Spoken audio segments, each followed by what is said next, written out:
orders will be issued to round up the opposition, and babies will be ripped from the arms of their mothers along your nation's borders. And going up against this is going to take some courage. Not just physical courage, but spiritual courage. So get ready.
I need a man to touch.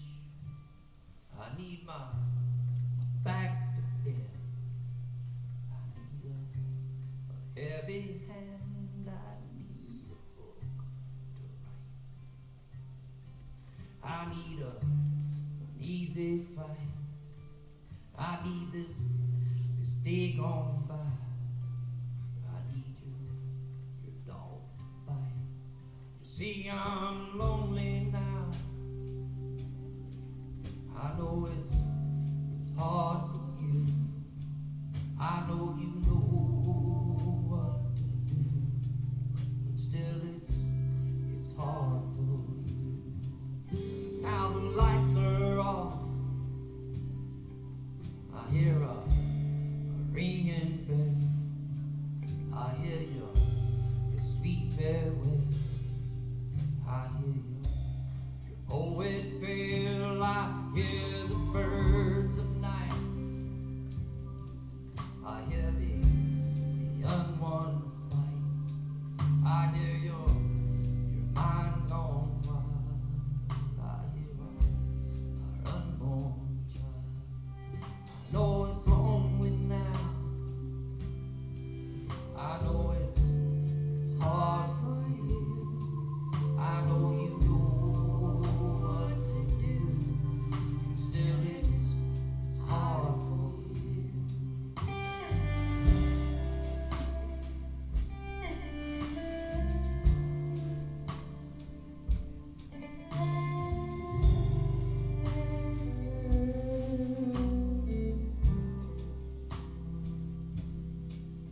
Now the lights are out.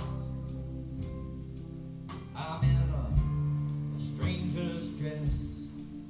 I'm in a beating chest. I'm in an empty nest. I am the bluest note. I'm a sinking boat. I'm a girl who's been born. I pick up my telephone. Now I'm crying out. Hear me, I'm crying out. Oh, I'm crying out.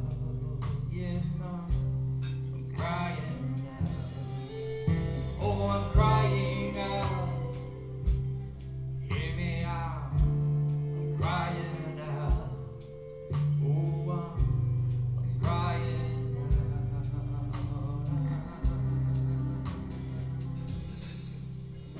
I'm lonely now, and I know it's hard for you. I know you know what to do,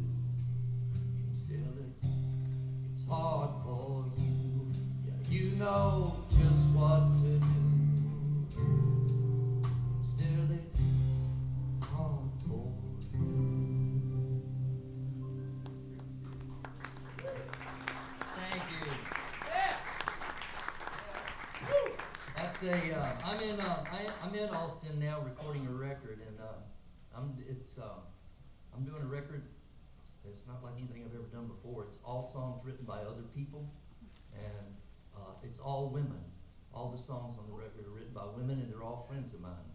And that's a Carrie Elkin song. That's only the second time I've ever played it in front of people. But 2020 will mark the 100th anniversary of women in our country getting the right to vote, which was 15 years after my grandmother was born. And so this record is my tribute to women and to women artists. And so we're going to do a couple more of those before this night's over. Meanwhile, we're going to do a song that's kind of shallow. In 2006, I moved back to the United States from Nicaragua, and I hadn't been back but a year or so when the economy, that big booming economy that had been going on since 1995 when I left, and everybody's making all that money, which is kind of familiar, and but that thing started taking a downturn, and we had a governor in Florida who was very concerned because Florida's like the canary in the mine shaft, you know, of the nation's economy. And when things starts going bad, we feel it before anybody else feels it. Certainly in Texas, where y'all grow things and suck stuff out of the ground and manufacture things, and we don't do any of that in Florida. We just wait on people like you to come down there and spend money. And when the economy goes bad, that's the first thing people scratch off their list. So our governor, who was a pretty smart guy actually, a lot smarter than his brother, decided that what we needed was a new state song to encourage people to come down to Florida. Because the old state song, and this was an irony lost on everybody except for me and Jeb Bush, I think, our old state song was called, if you've ever been to Florida, maybe you, was called The Old Folks at Home. And Jeb just knew that was a bad idea, so they had a song contest with a $5,000 first prize, and I entered it, and I lost. Here's why. In the middle of the winter, when you need a vacation, come where the sun and the sand is waiting. Right down here at the bottom of our nation, I'm talking about Florida. Yeah, come on down to the Sunshine State. Bring your money, check out the place. Well, chances are you'll decide to stay. Don't everybody else does. Well, there's 1,000 new residents coming down every day. They're all moving in and buying up the place. They're filling in our swamps to make some more space.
up here in a minute.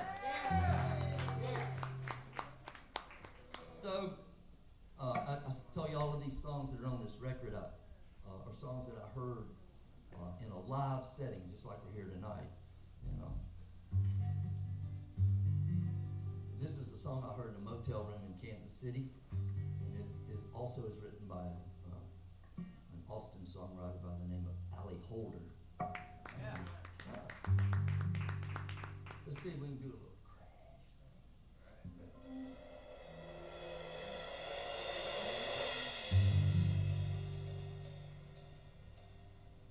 I'm bound to be tortured.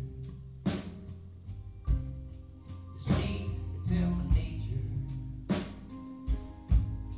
My eyes begin to wander, the lure of the reason. Yeah, I'm just a bad wife, causing a fight. I'm just a bad wife. I don't sleep well at night.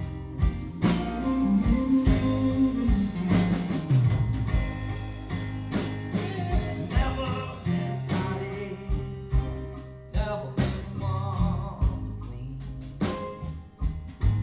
Can't manage to wash the dishes or do the laundry. Well, I'm just a bad wife.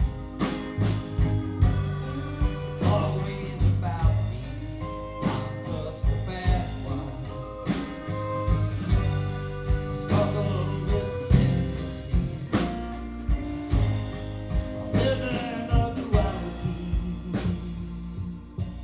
I'm happily married, thankful to be, but still it's a duality. I'm in my head, imitating every other possibility. I've lost my identity.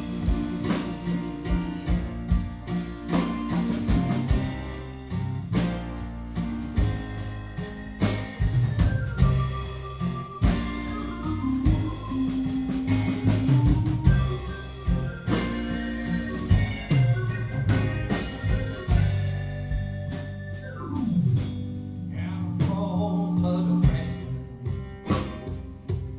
home for passive aggression. Will I just stand up and start screaming? I'm just a bad wife. I use that trophy. I'm just a bad wife. Always wanting to be alone. I'm just a bad wife. It's always about me. I'm just a bad wife. Living a duality. I'm just a bad wife. I'm just a bad wife. I'm just a bad wife.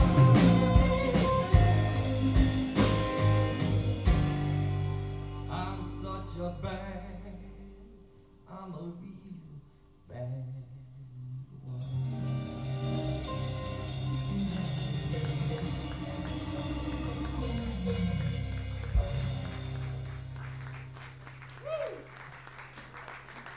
Thank you, Allie Holder. We're going to ask Shaidri to come back up here.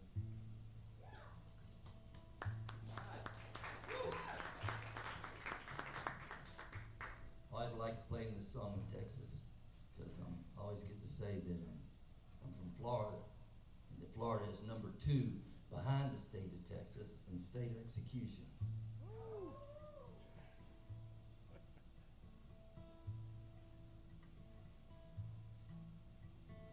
I heard about the hanging this morning, and I drove on into town.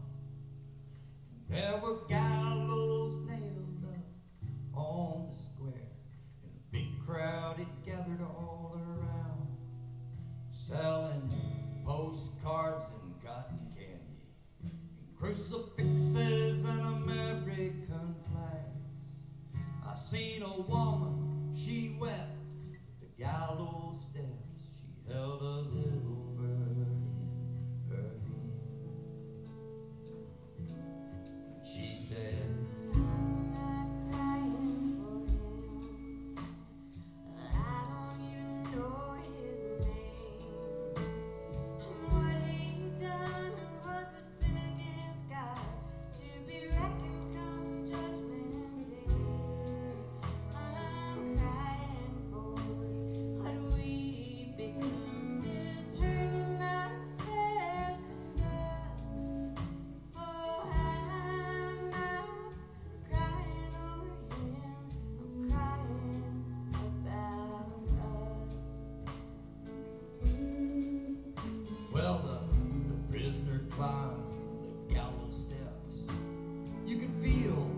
that noose got lowered down over his head, and his face was covered with a shroud. And then that woman held her little bird to her breast. The order rang loud and clear, and I heard a crack as they snapped his neck, and the crowd let out a cheer. She said, I'm not crying for him. No, I don't even know his name. And what he done, it was a sin against God, to be reckoned come Judgment Day. I'm crying for what we become, still turning our flesh to dust.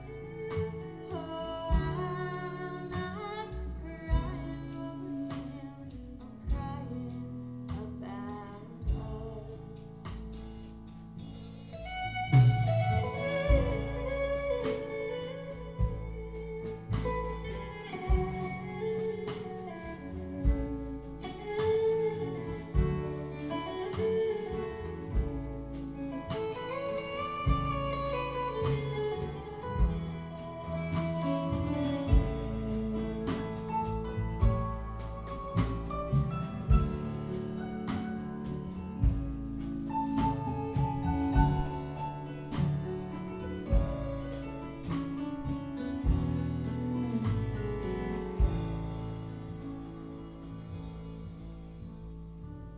well, they cut him down, and they hauled him off, and the people, they'd all gone home.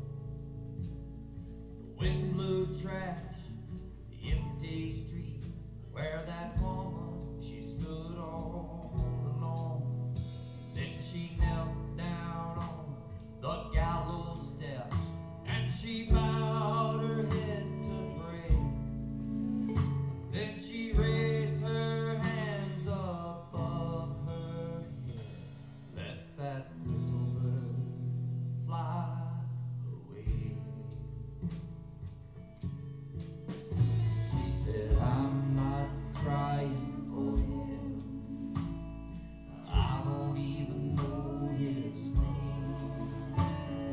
What he done was a sin against God, to be reckoned come Judgment Day. I'm crying for what we become, still burning our flesh to dust. Oh, and I'm not crying over him, I'm crying about us. Oh, and I'm not crying over him. I'm crying about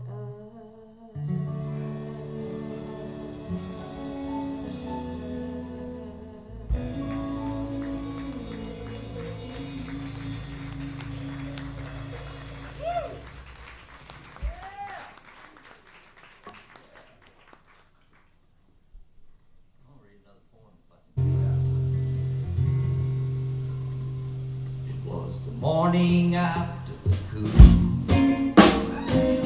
She drank coffee on the sidewalk. You could see in her face she hadn't slept for days.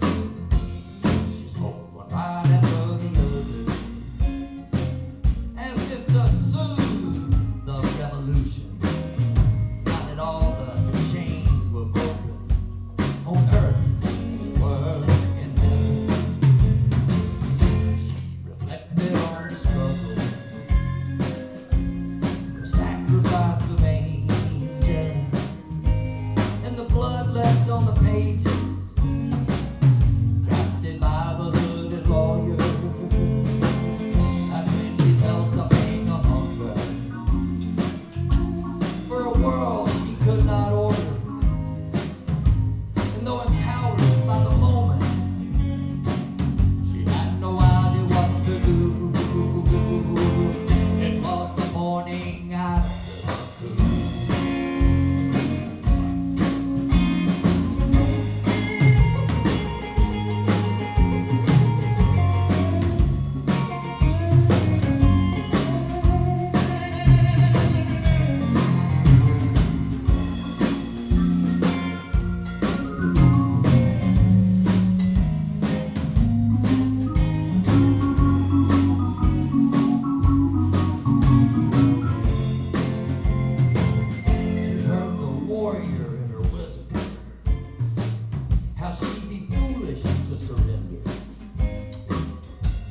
was armed but sentimental, and there were questions that remained, to which the goddess in her answer,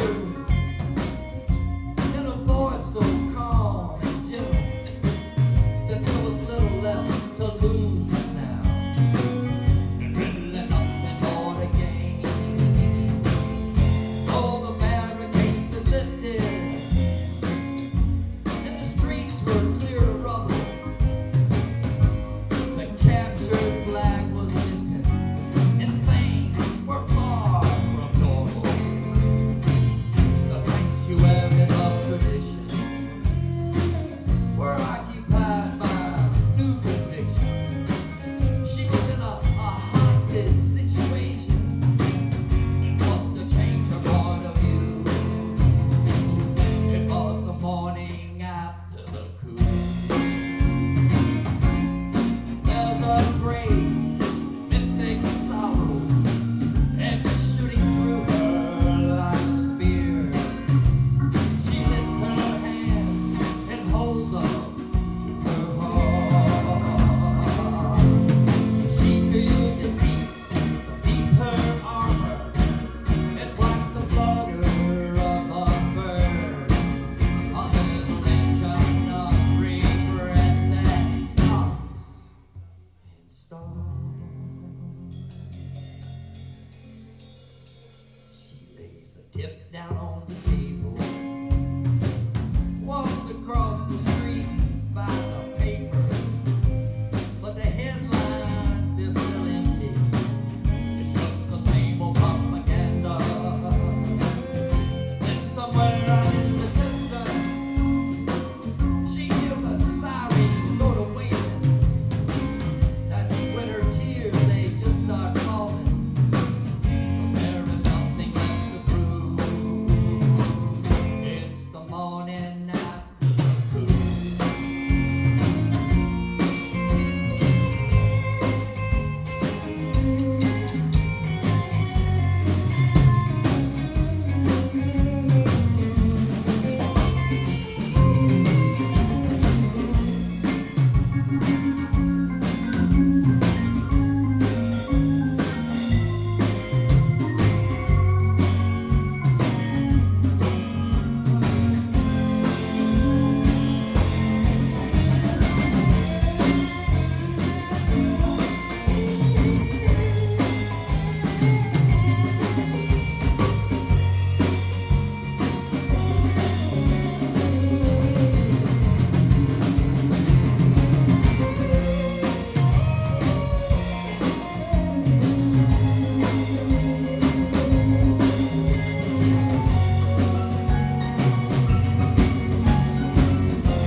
It was the morning after the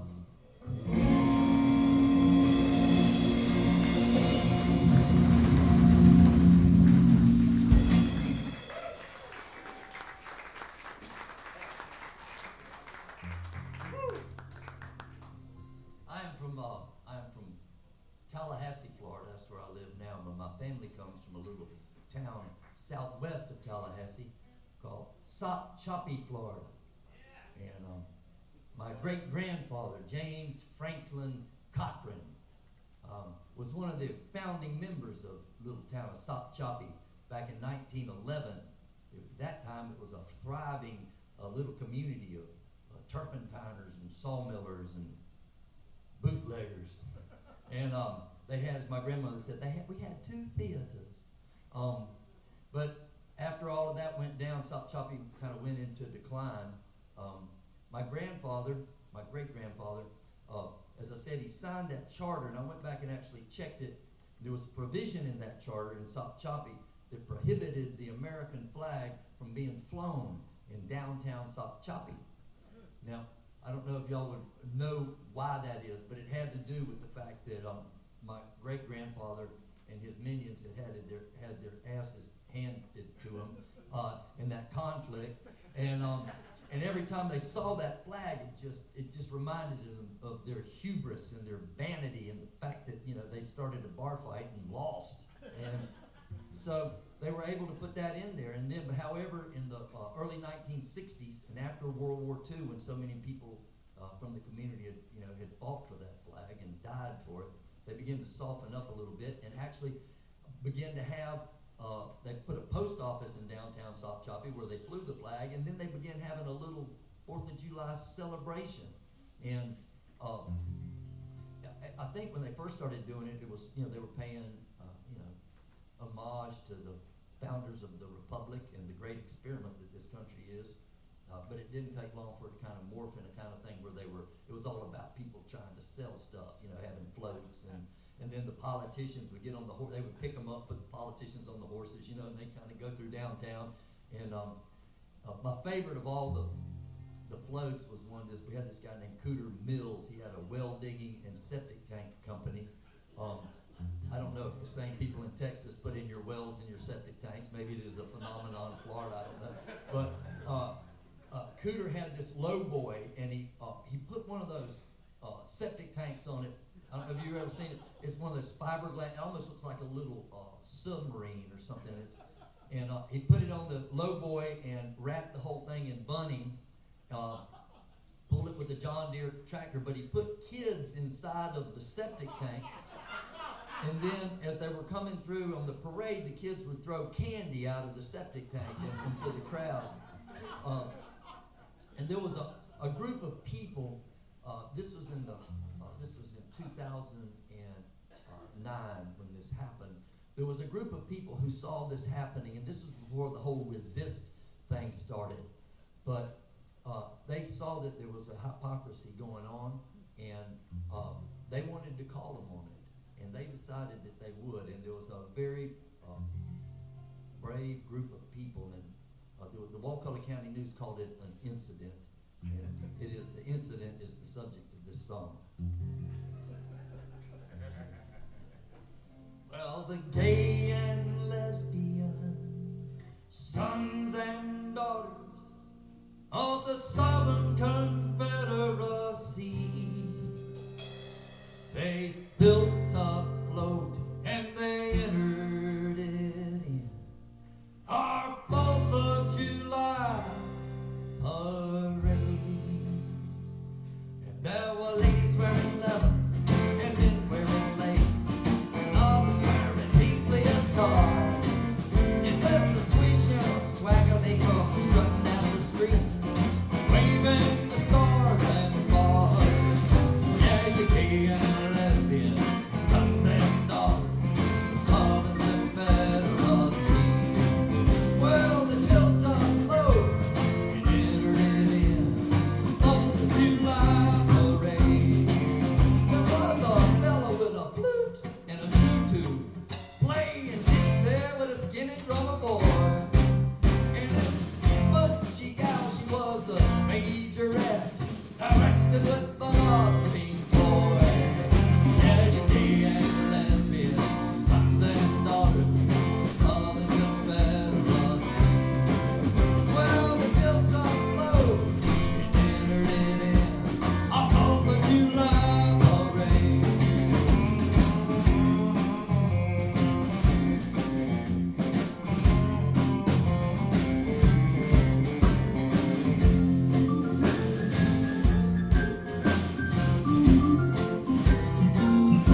to remind you that I have merchandise for sale. I have some of my poetry books, and I have CDs. I figured out, I drive a Honda Fit, and I get 33.3 miles to the gallon if I'm behaving myself. And I figured out all I have to do is sell 4.5 CDs to get home back to Florida. It's pretty good. Shaidri, why don't you come back? We got another song we're going to do for you. This is our last one. Thank y'all for being here. Thanks for the band. Thank you, man. I very rarely get to play with a band, and to be able to come to Austin and play with the band is really an honor and a privilege, and I really appreciate y'all putting up with me and my drop chords. And we're going to do a song. This is a number of years ago. I've been wanting to get into this place in Atlanta called Eddie's Attic. I'm sure y'all played it. Yeah. And it's one of those places. It's a tiny little room. But it's one of those places everybody wants to play, and there's a reason everybody wants to play it, because it's just a nice sounding room, and I don't know why it's that way, but I've been trying to get in there, and I'd gone up there and played one of those writers' nights, you know, trying to pay my dues, and Eddie he met me, and so after I played the writers' night, I said, hey, can I play here? He said, well, you don't have any draw here, you're going to have to open for somebody. So my friend Dan Byrne was opening, we were playing there, and I asked Dan if I could open for him, and he said, sure. So I called Eddie, and I said, Dan said I can open for him.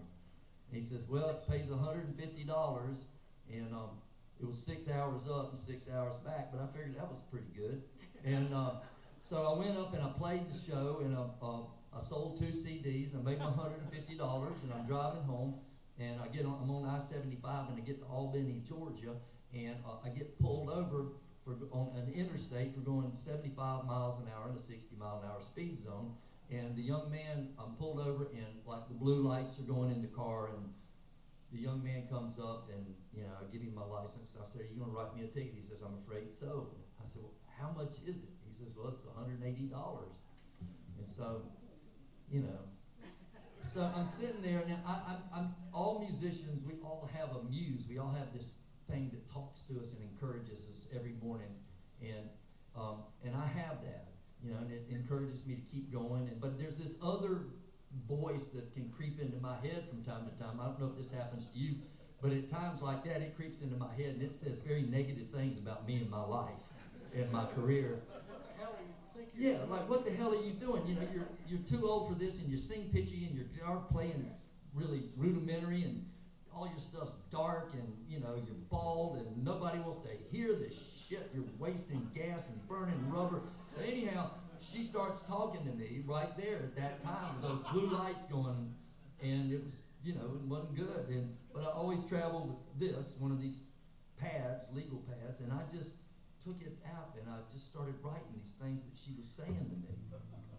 And I wrote them down, and then I answered her while I'm waiting on my $180 speeding ticket, and it became a conversation, which became a song, and that is the song we're going to finish up with tonight. And it just happens to be that Shaidri is going to be that other voice.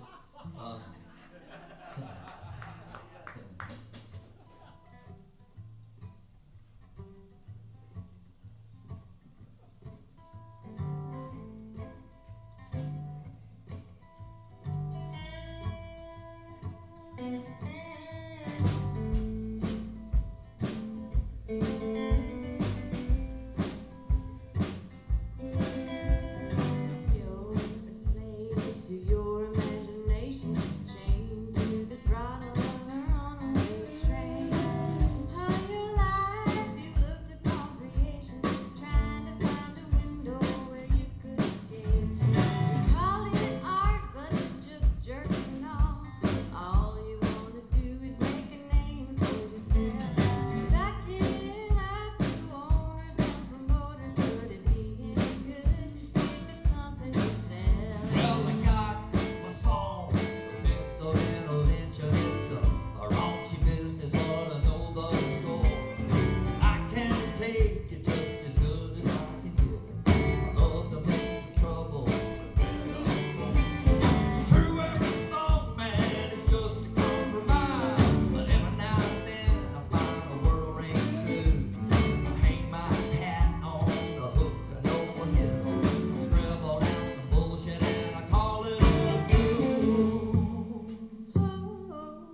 sailors when it blows to the wind. Psychology, mythology, for crooked ways of looking through a smoky glass. An abstract theory, it's a futile search for meaning. You never know the truth until it kicks your Ask me and I tell you that you're a slave to your imagination, chained to the throttle of a runaway train. How you like to look upon creation, trying to find a window where you could escape. You're a slave to your imagination, chained to the throttle of a runaway train. How you like to look upon creation, trying to find a window where you could escape. And when will I learn that I'll never escape?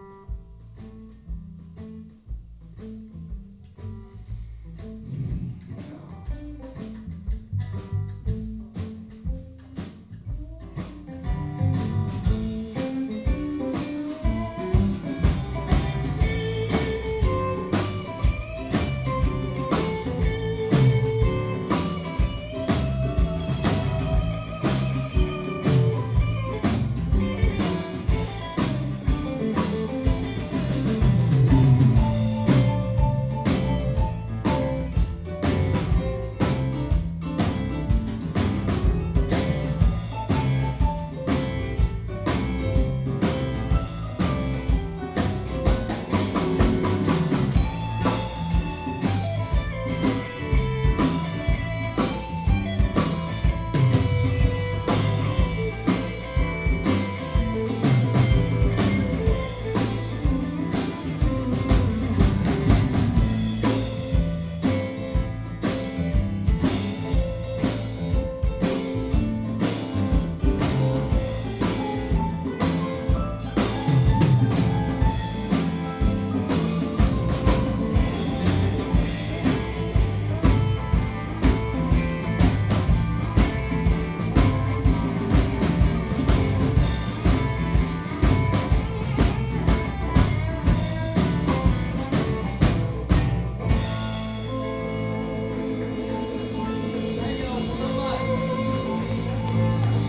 Great people, y'all. Great people.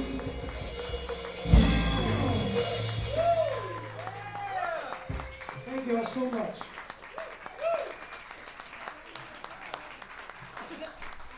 What a wonderful night. Thank you all.